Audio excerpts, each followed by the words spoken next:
Assalamualaikum warahmatullahi wabarakatuh. Alhamdulillahi rabbil alamin. Wassalatu wassalamu ala ashrafil anbiya'i wal mursalin. Wa ala alihi wa sahbihi ajma'in amma ba'.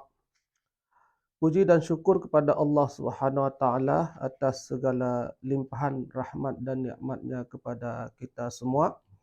Salawat dan salam kepada Rasul kita Muhammad sallallahu alaihi wasallam. Baik, pada hari ini insya-Allah kita akan melanjutkan uh, kajian kita tentang jangan berbangga dengan dosa, dan ini kita ambil dari kitab Nasaihul Ibad karangan Muhammad Nawawi, dan hari ini kita melihat al-maqalah al-ashirah, makalah yang ke-10. An ba'di zuhad wa humul ladina ihtaqarud dunya wa lam yubalu biha bal akhadhu minha qadra daruratihim. Ya, dari sebahagian orang zuhud, dari sebahagian orang zuhud. Ya. Siapakah orang zuhud itu? Wahum alladina ihtaqarud dunya wa lam yubalu biha. Orang zuhud adalah orang yang uh, tidak peduli dengan dunia, tidak terlalu peduli, ya, bukan makna tidak peduli sama sekali, dia tidak terlalu peduli dengan dunia. Bal akhadu minha qadra daruratihim. Orang zuhud itu peduli dunia, tetapi dia mengambil qadra daruratihim, hanya sekedar keperluan. Jadi tidak terlalu mengutamakan dunia. Mereka ambil dunia secukup saja. Itu dia orang zuhud. Dan zuhud ini adalah perkara hati. Zuhud dia bukan zahiriah, dia zuhudnya sifatnya di dalam hati. Jadi zuhud itu tidak kita artikan misalnya dia pakaiannya yang begitu rupa itu zuhud. Tidak mesti demikian. Ataupun gayanya, gaya ibadahnya, ya, jumlah zikirnya, ya. Tidak, itu memang ibadah, tapi dia tidak nampak zuhud itu karena dia di dalam hati, ya. Abu Sulaiman pernah mengatakan la tashhad li ahad bizuhdi fa inna zuhda fil qalbi, ya. Engkau tidak dapat menyaksikan seseorang itu zuhudnya karena zuhud itu adalah sifatnya di dalam hati, amalan hati. Ya. Jadi zuhud itu boleh juga ada pada seseorang yang penampilannya tidak nampak ciri-ciri zuhud, ya. Orang yang misalnya pakaiannya biasa saja, bukan pakaian tanda-tanda orang alim ataupun orang yang belajar agama, misalnya pakai kemeja biasa, pakai celana biasa. Bisa saja pada orang tersebut ada zuhud. Kita tidak bisa mengetahui karena hati itu kita tidak bisa mengetahui, makanya jangan mudah juga kita terkecoh. Kalau sudah begini zuhud, kalau sudah begini tidak zuhud. Nah, itu adalah persoalan hati. Nah, kita tidak mengetahui, hanya orang Allah lah yang mengetahui siapa yang sebenarnya yang zuhud. Ya, jadi tidak ditunjukkan dengan gaya-gaya, dengan jumlah ini ibadahnya, kan? Dengan semangat ibadahnya, dengan itu, kan? Itu tidak demikian. Nah, jadi apa kata salah seorang ulama ini? Man athnaba dzamban ay tahammalahu wa huwa yadhaku ay hal annahu yafrah bitahammulihi fa innallaha yudkhiluhu an-nar wa huwa yabki lianna haqqahu ay yandima wa yastaghfirullah taala lidzalik. Orang yang melakukan sebuah dosa, orang yang melakukan sebuah dosa dan dia tertawa, melakukan dosa tertawa, ya. Ini namanya orang sombong, ini namanya orang yang sudah kelewatan, ya. Sudah melakukan dosa tidak menyesal, bangga dengan dosanya, yadhak, tertawa, artinya yafrah bitahammulihi, dia gembira. Seperti hari ini ya kita banyak melihat membuli orang lain ya. Dia membuli kawannya dengan tertawa bersenang-senang. Yang menyaksikan pun bersenang-senang, bukannya meleraikan, membela, dia tepuk tangan, tertawa berbuat maksiat, tertawa membunuh orang, tertawa mengejek orang lain, tertawa membuli orang lain, ghibah kepada orang lain, tertawa membicarakan aib orang lain, tertawa sambil bersenang-senang. Duduk di manalah, di warung kopi, di mana duduk membicarakan orang lain sambil tertawa. Tidak merasa itu dosa. Nah, ini ceritanya ya. Tidak merasa berdosa. Maka apa resikonya ataupun akibat yang akan diterima oleh orang tersebut? Fa innallaha yudkhiluhun nar wa huwa yabki. Maka Allah akan memasukkannya ke dalam neraka dalam keadaan menangis. Ya. Makanya di dunia ini tidak boleh sering-sering kita membuat kesalahan, kejahatan dengan kesenangan. Kita akan nangis suatu masa. Ya, kalaupun tidak nangis di dunia, kita akan dimasukkan ke neraka, kita akan mendapatkan penyesalan. Penyesalan luar biasa, menangis, ya.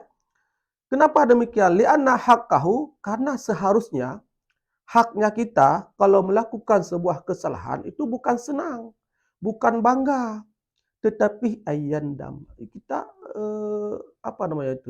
menyesal. Menyesal. Wa yastaghfirullah, seharusnya setelah menyesal kita beristighfar, meminta ampun kepada Allah. Ini seharusnya bukan bersenang. Ya. Rasulullah Shallallahu Alaihi Wasallam itu adalah maksum. Tetapi Rasulullah pada suatu riwayat dari Bukhari itu meminta ampun dalam sehari semalam itu tidak kurang daripada 70 kali. Ya. Wallahi inni la astaghfirullaha wa atuba ilaih. Wallahi inni la astaghfirullaha wa atuba ilaihi fil yaumi aktsar min 70 marrah. Ini hadis riwayat Bukhari. Artinya apa? Demi Allah aku beristighfar kepada Allah. Artinya ya meminta pengampunan dari Allah. Wa atubu ilaihi, minta diterima taubatnya kepada Allah. Dalam sehari itu lebih dari 70 kali. Lebih daripada 70 kali. Itu maksum. Sedangkan kita tidak maksum. Kita dalam sehari semalam melakukan dosa sangat banyak. Namun berapa kali kita meminta taubat? Berapa kali kita beristighfar kepada Allah Subhanahu wa taala? Nah, dalam hadis yang lain disebutkan hadis riwayat Muslim. Kalau tadi hadis riwayat Bukhari, artinya hadis sahih ya. Ada juga dalam hadis riwayat Muslim, ini juga hadis sahih dari Ibnu Umar ya. Ya ayuhan nas, wahai manusia, annas, insan ya, manusia. Kalau jamak annas, seorang insan. Tubu ilallah, bertaubatlah kepada Allah. Tubu, taubatlah kalian. Kalau tub satu orang, tuba dua orang, tubu banyak, jamak. Taubatlah kalian kepada Allah. Fa inni atubu fil yaumi ilahi mi'ata marrah. Ya. Karena sungguhnya aku bertaubat kepada Allah dalam sehari itu mi'ata marrah. Jadi dalam satu versi Nabi menyebutkan lebih daripada 70 kali. Dalam versi yang lain beliau jelas mengatakan fil yaumi mi'ata marrah, dalam satu hari 100 kali. Ya, 100 kali. Orang yang tidak berdosa maksum 100 kali taubat. Kita yang selalu melakukan kesalahan entah berapa kali. Mari kita sekurang-kurangnya adalah 70, 100, bahkan lebih. Kenapa? Karena kita memang sering melakukan dosa. kan Nabi itu tidak berdosa. Wah, jadi kita harus lebih daripada Nabi. Ya. Bagaimana cara taubat Nabi? Ya, bagaimana cara Nabi mengucapkan istighfar kepada Allah Subhanahu Wa Taala ya.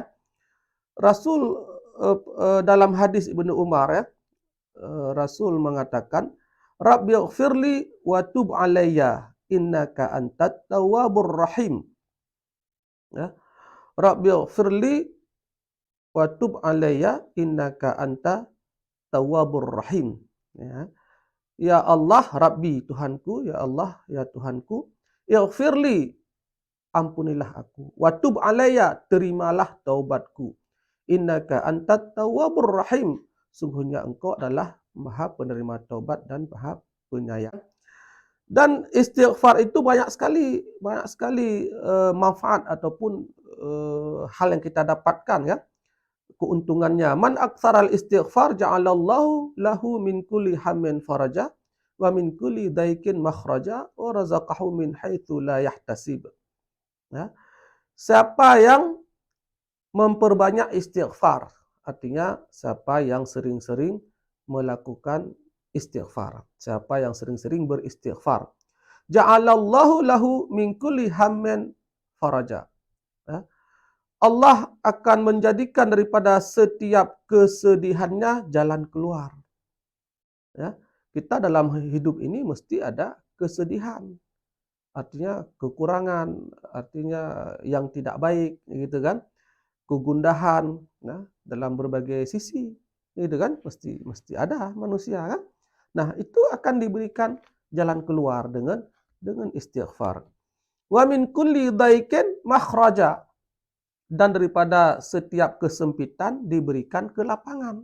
Kita sempit dalam rezeki, kita sempit dalam segala hal yang kita rasakan, kita yang dapat merasakan kan, itu akan diberikan jalan keluar. Wa razaqahu min haitsu la yahtasib. Dan Allah akan memberi rezeki dari yang tidak disangka-sangka, kan? Jadi ada rezeki yang kadang-kadang kita ya alhamdulillah dapat. Kan? Dari mana ini? Mungkin karena kita sering beristighfar. Ya, makanya jangan bosan-bosan beristighfar. InsyaAllah akan dimudahkan dalam segala persoalan. Ya. Wa man ata'a wa huwa yabki haya'an minallahi ta'ala wa khaufan minhu ta'ala ala taqsirihi fi tilka ta'ah fa innallaha yudkhilhul jannah wa huwa yadhaq.